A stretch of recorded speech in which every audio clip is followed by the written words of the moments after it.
Excuse me. Excuse me.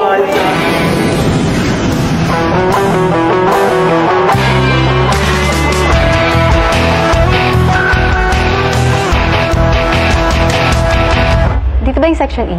Not here. Go back to the main building. Sabi kasi nung... Are you deaf? Leave! Higher Value International School. Mula sa araw na to, dito na ako mag-aaral. Kaya mo yan, JJ. Wow! Mukhang mayayaman lahat ng tao dito, ah. Excuse me po. Saan po ito? Section E? Ew. Ano naman kung section E ako? Wala naman siguro masama maging section.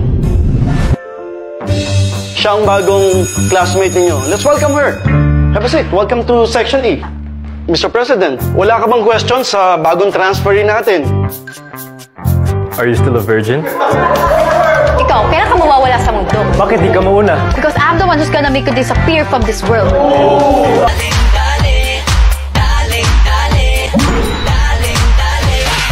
Parang saya mo dyan, ah. Ganda ba naman? Tia, ano tingin mo sa akin? Hayok-hayok sa katawan. Eh, ang papayat nyo?